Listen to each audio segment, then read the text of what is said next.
If you remember, the armed forces of Pakistan promised you three things. We told you that we will give a befitting response to Indian aggression. We told you and we told the nation that, however, this response will be at the time, place, and method of our own choosing. And we also told the nation that when we will hit the Indians, the entire world will come to know. And we also told that you will not require the Indian media to report to you the phantom strikes that they said that Pakistan is taking place. Didn't we tell you all these three things? We told you.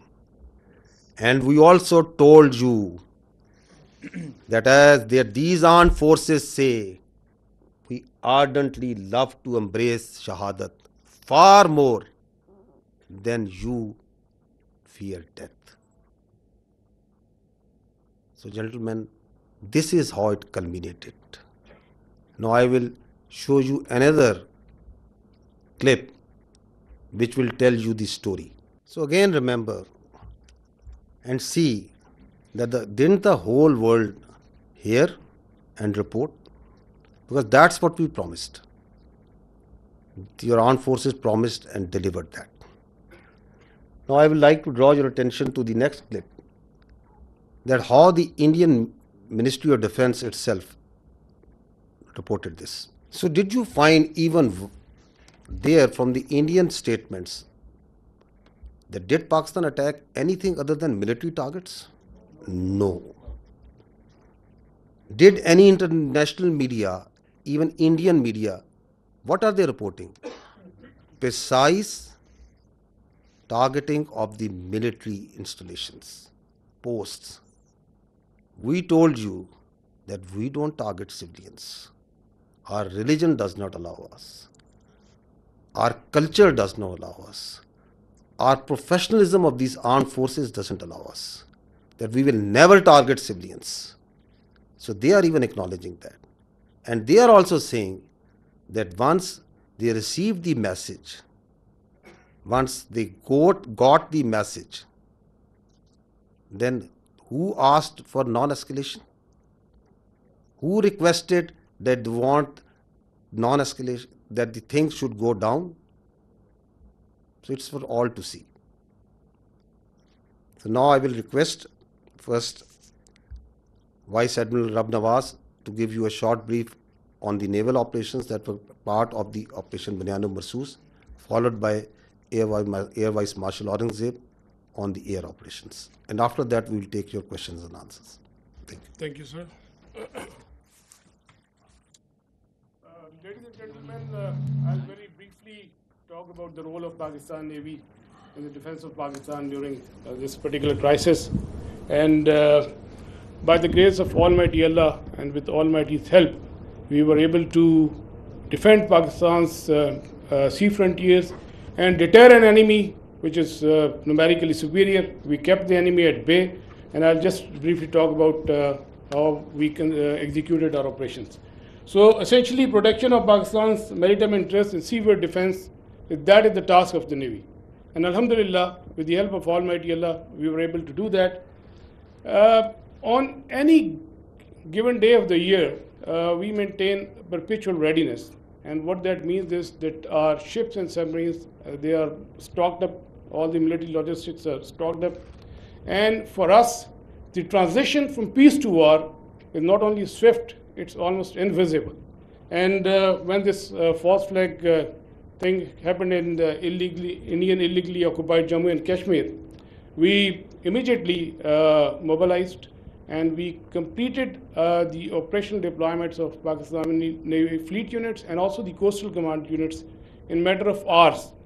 Our submarines, our ships and aircraft, they were at in their respective areas where they were supposed to be, and we were ready to thwart any aggression from the sea. And go on to the next slide. Ladies and gentlemen, maritime domain awareness, that is essentially to know what is happening in your area of interest. That is critical for the naval operations. And I'll just briefly talk about that, because to generate any response, you need to be aware of the happening in your area of responsibility. And we were maintaining 24/7 vigil at sea. And like, aage jaye? Okay.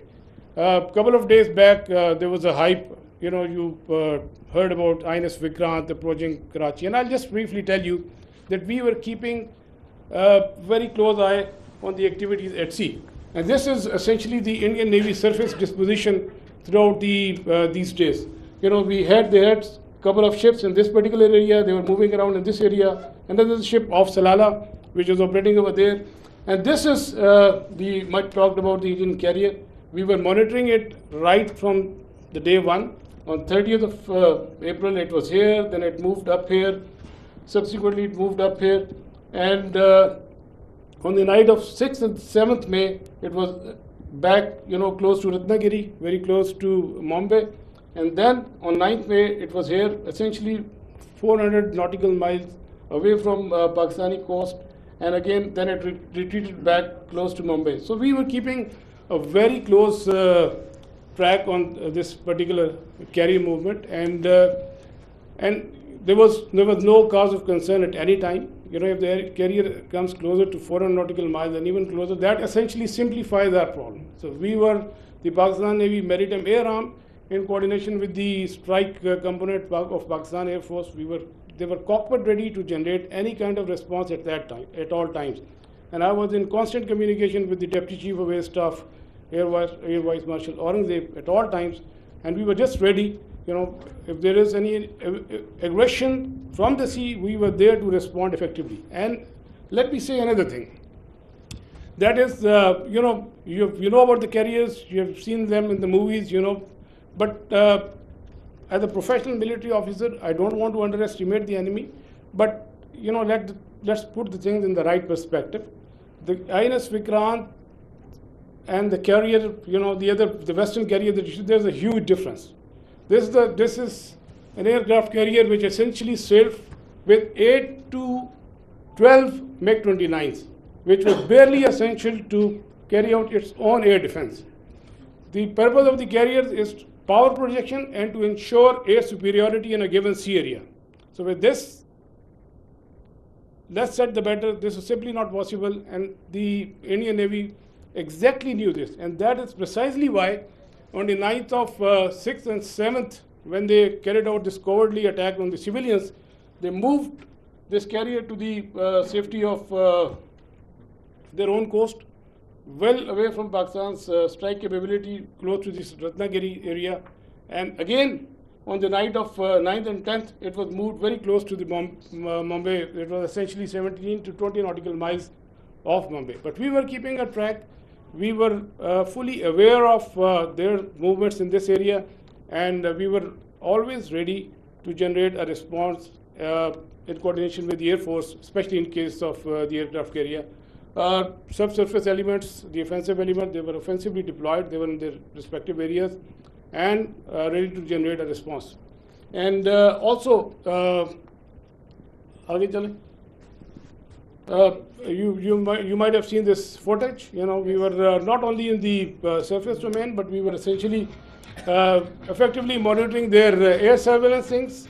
And because of the operation security reason, I'll not talk much about how we did that, but we were keeping an eye on this particular activity as well. And likewise, in the subsurface domain, our anti-submarine warfare vigilance was all-time high. We were monitoring the movement of their submarines when they left their shores, and we exactly, had an idea where they would be, and we had our ASW surveillance and suppression effectively going on at all times. Likewise, another component of Pakistan Navy's responsibility is the defense of the Creek area. We had our coastal command units deployed over there in close coordination with headquarter 5 Corps elements, Pakistan Army elements, and they were poised to defend this particular area in case of any aggression from the south. Another important component is the protection of ports and harbors. You have just heard the DG ISPR talked about the subconventional threat that we witnessed. There was a surge in another part of the country, and we were, there were real-time apprehension that there may be a surge. So we ensured the protection of all ports and harbors of Pakistan, and coastal command elements, they effectively played a very, very important role in this. And just to mention that on the night of 6 and 7, when they carried out the attack on Pakistan, we were fully ready to respond to any aggression from the sea. We were just ready, and but the enemy chose not to come our way. It was essentially not a matter of choice. I would say it was a matter of compulsion, because enemy fully understood the cost it would have incurred had it ventured from the sea. And likewise, वापस जाइएगा, go back please, go back. And a few words about the missile threat that you have talked about. You must have heard the enemy missile attack. We were keeping a very close eye on enemy deployment in this area, from where they can potentially launch a missile threat towards Karachi. We were fully aware, and we had our response ready to in that eventuality. And go on to the next slide, please. Ladies and gentlemen, all operations, whatever we do in the military domain, they are to create certain effects. We look for the effects, and the effect that we created, we were able to resolutely, with our posture, we were able to deter the Indian Navy despite its numerical superiority. Number of times have more assets and more forces, and with an annual budget of like $13 billion. So Pakistan Navy, with its potential, with its posture, with its capability, was effectively able to deter the Indian Navy from doing any venture from the sea, alhamdulillah. And that is very, very important. That is essentially the job of the Navy, to ensure that the free flow of trade continues. That's the backbone of the economy. Our 95% of trade is through the sea. Alhamdulillah, we were able to ensure that the shipping continues, the free flow of trade was ensured, and we were able, and you can Google yourself. So what was the case on the other side? You can Google about Kandla and Mundra, and there were some disruptions, but that you can check for yourself. But alhamdulillah, we were able to effectively ensure this. Next. We had a wonderful inter-services synergy, very effective communication, and like I said, I was in constant touch with the DGMO and the Deputy Chief of Air Staff Operations. At all times, we fully coordinated our operations, and alhamdulillah, and I think that's really successful for execution of maritime operations. Aage chale. Alhamdulillah, we came up to the national expectations. We ensured defense of Pakistan's maritime frontiers, and we were able to deter the enemy from any adventurism from the sea. And ladies and gentlemen, let me tell you that we remain ever ready to thwart any aggression from the sea at all times. So we will keep our guard. We always keep our guard, and inshallah we will keep our guard in days to come. And last but not the least, I'll end my presentation that the next time when you think of Pakistan Navy and the silent guy, please remember that with the help of Almighty Allah, our actions will always speak louder than words. Thank you very much.